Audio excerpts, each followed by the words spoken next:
We rolling? Your finger must be in front of the red light. Oh, I don't got a red light. Okay, this scene right here is Drew's apartment. Basically, we're just going through some of the things you go through on a set. We have our AD and DP, and people trying to figure out the proper way to get enough light. So we're moving in this scene, so the light is good for where we're standing originally. But once we move, it's looking a little dark. So we're just trying to figure out how to correct that problem really quick when we back rolling. That's what you have to do when you want to look a little professional. Just a little. Higher. Funeral arrangements as an idea actually started a long time ago when it was just a script that I had began to write, and I had no idea that one day I'd be directing it as a movie myself. Actually, in a screenwriting class I had in undergrad, first we had an assignment to take a real life experience, fictionalize it, turn it into an idea. And so the character Drew and kind of what he goes through line to get out of going to work or whatever the case may be is loosely based on an experience I had, and his job is loosely based on the job that I had and things of that nature. So by the time we got to the end of the class, the final assignment for the class, the final project was to write the first 15 minutes of the movie. And I did. I turned it in. The next morning I got a call early before class. And I was like, who's calling us early? And it was the professor. And she asked me if we could use my assignment as the example in class and read it out, you know, get somebody to act out the parts. And from that point on, I kind of had an idea I might be on to something because she seemed like she was excited about it. Cash Money Brothers are self-contained unit. Yeah, but I'll tell you what, you come back next week. And I'll hook you up with some of them collard green linguines. Now look, I'm finna work Chicken Alfredo. Chitlins Alfredo. You said that you was like Hollywood Nicky on that one. That boy hard. So yeah, but I got a line that I threw in. We're not gonna even get that far.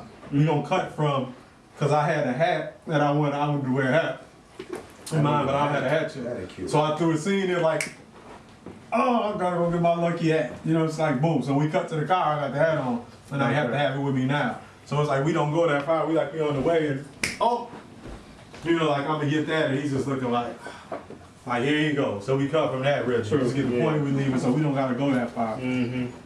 So fast forward a lot of years, and I have been doing a lot of other things. I had going back to school for another writing degree. Writing has always been my first major interest and what I always wanted to do. So I was pursuing it in different forms. Writing, I was doing the music, producing music, doing a bunch of things, and it eventually led me to film school. But it turned out to be like a normal progression and the best thing I could have done. I say all the time, not knowing that I would. So while in film school, that's where I met William Johnson, who produces the movie. Can you do anything post that? Yeah, it wouldn't be hard. As long as we ain't really, well, even if we do move the camera. So he's actually the media specialist there at the university, and I was working part-time in the equipment room, checking out equipment and things like that for the students that we needed. And as we got to know each other and started bouncing ideas back and forth, he mentioned a movie he had written, and I was like, oh, I like that. And tell him, you know, all right.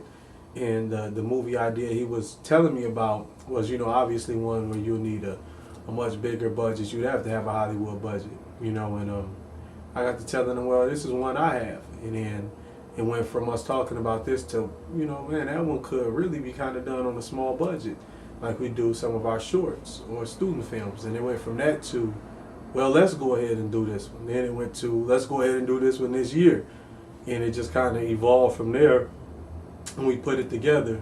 Ellis Fowler, who was behind the lens and DP'd it and shot it. Yeah, and replace, as long as we can find the font, that's the same. She can tell me what font it is. I'll ask her. If she don't ask for it more, so she Dang.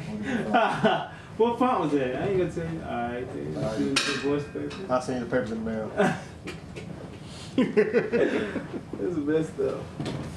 We were actually in the first production class together, so we kind of met. It was one of those things, first day of school, sit next to each other. She tells you to get into groups, and it's like, want to work? Yeah, just work. And from there, I think just a mutual respect grew. Brandon Griffin, who's on the crew, was the third person in our group. It was us three. So, but I think just kind of a mutual respect grew from the projects we had to do in class. And from there, we kind of kept that going into the next production class and started out doing things. So it was a no-brainer that I wanted him to be behind the camera and to shoot it. Past that, I was able to draw a lot of other people from the program on the crew. And as far as casting it, I wanted to make sure that I wasn't making the mistake of putting people in it for the sake of putting them in it, because I know you, whatever the case may be. So one thing I could say about Memphis that's good is there's a real community of actors who love to act, take it seriously, and are looking for things to do. Hey! Where y'all going? I thought we was gonna smoke! Y'all could have closed my damn door! David Caffey, who plays Sarge, he came through to the casting call, and he's done a bunch of things, and right away I was like, yeah, I definitely like him. So this will be a mandatory work day next Saturday for all employees. So do we have to? Oh, I'm so sorry. 3 Saturdays. You ladies have been crying for overtime and now you don't want it? And Reginald Brown, who played Russell, actually taught me in an acting class, and he's been acting for 30-some odd years or whatever, and as soon as he came on the set, everybody was just like blew away while he was doing his part. You could just see that professionalism. No, ain't that the same boy who damn near crying when that spider crawled on him? Hell yeah, that's him. No. Don't kick his ass. Listen, you go and tell JJ, tell him I said to go down to the basement, get one of those tarantulas, and drop it in his car.